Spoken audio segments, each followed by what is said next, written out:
VOC itu membangun gedung negara di Cirebon ini, tidak ada itu persetujuan DPR-nya. Bagus Pak. Yang ada persetujuan DPR-nya kita sudah beberapa kali SDG runtuh. Kalau saya bongkar bangunan di pinggir sungai, kebayang kalau saya diskusi dulu sama DPRD, tidak akan pernah terbongkar.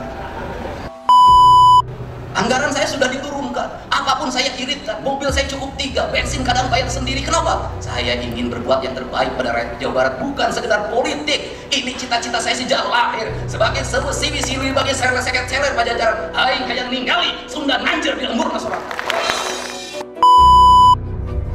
Musrenbang, forum yang sakral, diundang, tak mau datang.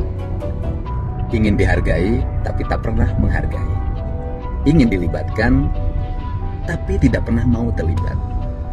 Ngaku berpihak pada rakyat, berjuang untuk rakyat, giliran anggaran dibuat untuk kepentingan rakyat, tak terima, dianggap melanggar konstitusi. Mari kita renungi, kita ini bekerja buat siapa dan untuk siapa. Assalamualaikum warahmatullahi wabarakatuh. Sampurasun. Bapak Ibu yang saya hormati, yang hari ini kita bersama-sama berkumpul untuk menapakur diri dalam sebuah rencana kepentingan jangka panjang tentang bagaimana wujud Indonesia masa depan, wujud Jawa Barat masa depan, dan wujud seluruh kabupaten kota masa depan, dan seluruh kelurahan dan desa masa depan yang dipimpin oleh para guru dan para lurah. Yang saya hormati Pak Mendagri yang hari ini hadir, Direktur Jenderal Kependudukan dan Catatan Sipil, kemudian juga yang mewakili Menteri Bappenas. Saya ucapkan terima kasih atas kehadirannya. Mudah-mudahan kegiatan Musrenbang bukanlah kegiatan ritual administratif, tetapi meletakkan kata dalam angka dalam makna. Karena kata tanpa angka adalah rangkaian dari kekacauan administratif, sedangkan angka tanpa makna adalah rangkaian akuntansi yang hanya berakhir pada pemeriksaan BPK di target utama adalah WTP. Saya memahami pembangunan para hadirin semua, saya tidak bisa menyebutkan satu persatu, tadi sudah disebutkan semuanya oleh Pak Ketua DPRD. Dan sangat istimewa pada hari ini juga kita dihadiri oleh sewesiwi siwila lawangi sekeseler Pajajaran, baik anu ngau di Sumedang, anu ngau di Cirebon, dan anu ngau di Sudut di Kuningan. Sisa peradaban yang masih tersisa, yang memiliki garis genetika yang hari ini masih ada, yang mungkin Bupati Bogor gelisah karena tidak ada sekeseler anu ngau di Bogor dalam bentuk kasultanan atau kasepuhan. Tapi masih ada Pak Bupati, yaitu sekeseler yang ada dalam kesepuhan-kesepuhan yang terhampar di wilayah Banten, wilayah Bogor, wilayah Sukabumi, wilayah Cianjur sampai Garut. Saya akan bicara tentang perspektif kebudayaan. Ada 3 kerangka berpikir tentang sejarah keberadaban masyarakat Sunda yang terdiri dari Sunda Kulon, Sunda Kidul, Sunda Tengah, Sunda Wetan, dan Sunda Kalen. Yaitu ada 3 variabel ideologi dan politik. Yang pertama, awalnya adalah variabel kasepuhan. Variabel kasepuhan itu adalah cita-cita peletakan kerangka dasar tentang politik zaman itu yang mengembangkan ajensi tertentu sebagai sendi dasar pembangunan kepemimpinan, kemudian berkembanglah titah Sri Baduga bernama ajaran Siliwangi. Ajaran Siliwangi itu sesungguhnya ajaran yang memadukan tentang manusia Indonesia seutuhnya, insan kamil dalam kaidah Islam, rawayan jati dalam kaidah Sunda, bahwa manusia Siliwangi itu adalah manusia yang bersatu dengan tanahnya, manusia yang bersatu dengan airnya, manusia yang bersatu dengan udaranya, manusia bersatu dengan panas mataharinya. Kebersatuan itu naik pada tingkatan yang kedua, yaitu persenyawaan. Persenyawaan naik ke tingkatan yang ketiga adalah penyerahan. Penyerahan naik ke tingkatan yang keempat adalah ketiadaan. Tingkatan yang pertama bersatu itu sifatnya material. Tanah, air, udara, matahari secara material disatukan, maka dia akan melahirkan kehidupan. Cara bersatunya harus simbiosis, mutualisme. Tidak boleh saling membunuh, tidak boleh saling mematikan. Andai kata satu mati, itu demi yang lain. Andai kata demi yang lain, dia memangsa bukan karena keserakahan. Dia ada karena ekosistem yang mengharuskan dia berbuat seperti itu.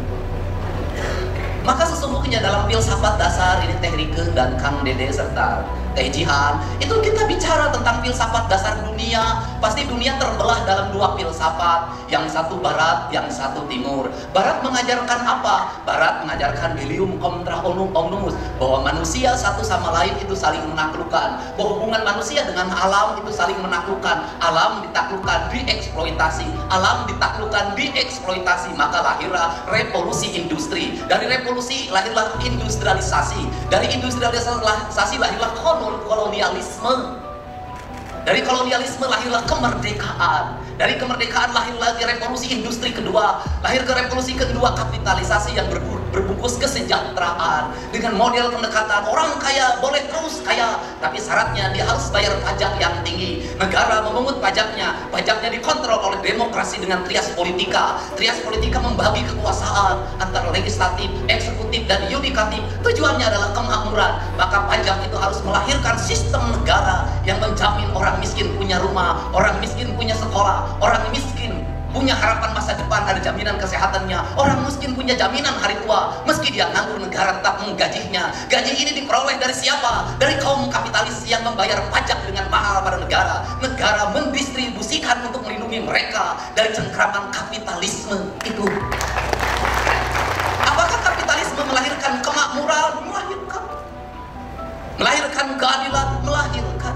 Lahir negara-negara besar dan raksasa yang hari ini sedang berhadapan dengan apa? Komunisme yang kapitalisme, yaitu Tiongkok.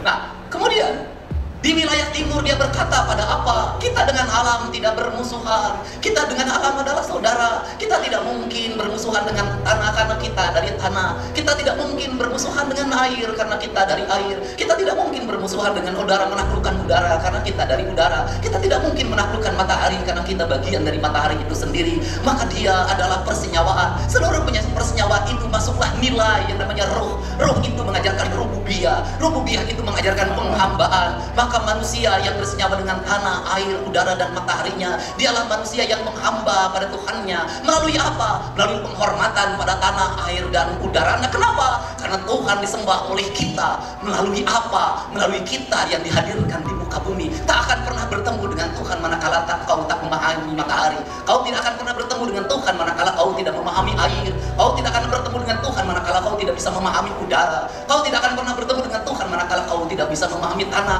Kenapa? Karena seluruh rangkaian peristiwa material itu, kata kaidah Islam, dia dalam setiap hari bertasbih pada Allah. Dia berkata la ilaha illallah, maka air la ilaha illallah, maka matahari la ilaha illallah, maka bulan la ilaha illallah, maka udara la ilaha illallah. Semuanya la ilaha illallah dalam tasbihnya, dalam bahasanya.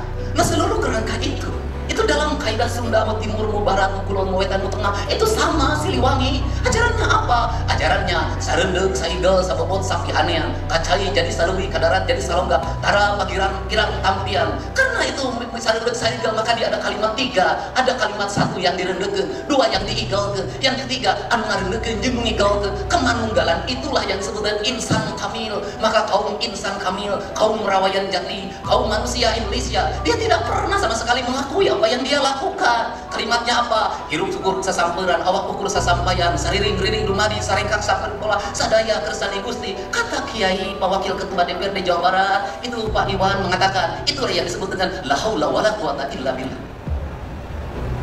Kalau kerangka pembangunan seperti ini, apa sih yang dicita-citakan oleh saya selalu bergurai air mata. Kenapa? Yang dicita-citakan adalah mengembalikan kembali Tatar Sunda pada ajaran Siliwangi, bukan ajaran kemusrikan. Mengembalikan kembali Tatar Sunda pada ajaran titah penciptaannya, bahwa dia adalah segenggam tanah yang tercipta saat Allah sedang tersenyum. Maka mengembalikan kembali pada ekosistem dalam pembangunan modern, mengembalikan tanah Sunda pada go green. Yang ada cuman beda, yang satu berdasarkan keyakinan, yang satu berdasarkan proyek. Go green itu proyek. Nah, karena ini yang dibangun, maka Pak Ketua DPRD, apa yang kita letakkan? Ada hal yang harus terorkestrasi, ada hal yang harus dia lakukan sendiri.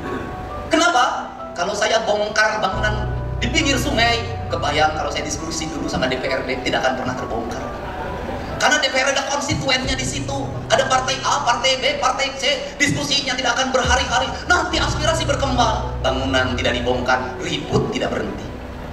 Maka itu saya pilih, saya bongkar sendiri. Kenapa? Agar Bapak tidak cacat, agar Bapak tidak pusing menghadapi konstituen. Ketika konstituen bertanya ke Bapak, kenapa tempat warung saya dibongkar? Kenapa rumah yang berpuluh-puluh tahun dibongkar? Bapak cuma mengatakan, Bupati nanti bisa, Gubernur nanti bisa dicarek jente benang diurus saya jadi Bapak bersih. Bapak bersih. Tetapi ada hal yang harus terorkestrasi. Apa itu? Anggaran terorkestrasi. Ada perencanaannya. Ada PPK-nya, ada KPA-nya, ada auditnya. Kemudian ada anggaran yang tidak terkontestasi. Apa? Kemarin Pak, apa itu? Pergeseran anggaran. Kenapa? Karena saya diberi otoritas oleh Pak Mendagri Pak. Pak Didi lakukan percepatan, bikin rencana yang cepat. Kenapa? Karena Pak Didi harus menyongsong perubahan dengan cepat. Ada. Tetapi nanti ada lagi yang dibicarakan secara bersama. Ada Pak, nanti perubahan anggaran Pak. Nanti APBD tahun 2006 Pak, itu akan saya lakukan lagi Pak. Kenapa? Karena kalau saya bergerak, saya tidak pernah berpikir anggaran Pak. Yang penting harus berjalan, yang penting harus terlaksana. Duit mah nuturkeun, rezeki mah nuturkeun. Karena saya punya keyakinan, memimpin tidak harus selalu ada duit. Kenapa? Para raja dulu tidak menyusun APBD. POC itu membangun gedung negara di Cirebon ini, tidak ada itu persetujuan DPR-nya. Bagus Pak. Yang ada persetujuan DPR-nya kita sudah beberapa kali SDG runtuh. Kenapa itu terjadi? Karena kita kolaborasi hanya dimaknai oleh berkumpul bersama untuk memutuskan, bukan rasa dan cinta. Kolaborasi itu tidak harus mesti dimaknai bahwa kita rapat. Kolaborasi harus tidak dimaknai bahwa kita ini berkumpul membahas pleno 1, pleno 2, pleno 3. Kolaborasi adalah ketika ada tindakan darurat untuk kemanusiaan, untuk keadilan, untuk rakyat, maka semua berkolaborasi dengan apa? Minimal mendoakan, atau minimal diam, atau kalau mau ngomong silahkan ngomong sepuas hati Anda. Kenapa? Itu perlu pemerintah perlu otokritik. Saya selama ini dikritik tidak pernah habis. Dan yang paling menarik adalah di Cirebon. Ada orang yang marah sama saya, jalan di Cirebon goreng, gubernurna lain Bapak Aing tapi Bapak Terek. Saya katakan jadi gubernur berdua. Terus ketika dicek jalannya jalan kabupaten, kunang jalan kabupaten nama ka Aing nggak disia, kunang tengah mau kabupaten, nah kan menjadi aneh. Kenapa? Otokritik boleh, tapi harus logis. Perbanyaklah kritik pada saya. Pada apa? Gubernur banyak menghamur-hamurkan uang, gubernur banyak jalan-jalan ke luar negeri, gubernur lebih banyak menghabiskan kegiatan di Jakarta, di mana-mana. Gubernur tidak ngurus yang sakit, gubernur tidak ngurus sungai yang kotor, gubernur tidak ngurus tawuran, gubernur tidak ngurus anak mabok, gubernur tidak ngurus anak yang setiap hari minum minuman keras, gubernur tidak ngurus anak yang tidurnya rata-rata jam 4 karena setiap malam nonton game online Mobile Legend. Kritik pada saya, gubernur gawe duitnya dihamur-hamurkan, anggarannya habis untuk bajunya sendiri, perjalanan dinasnya sendiri, nginep di hotel, dari hotel ke hotel. Kritik saya bukan dibalik, ketika gubernurnya jalan-jalan ke luar negeri terus duitnya dihabisin tidak jelas, itu pernah dikritik. Ayo digawe dikritik. Kenapa saya keras menghadapi? Karena tidak objektif Pak. Anggaran saya sudah diturunkan, apapun saya iritkan, mobil saya cukup 3, bensin kadang bayar sendiri. Kenapa? Saya ingin berbuat yang terbaik pada rakyat Jawa Barat, bukan sekedar politik. Ini cita-cita saya sejak lahir. Sebagai sebesi bagi seket-seket pajajaran, aing hayang ningali Sunda nanjir di lembur masyarakat.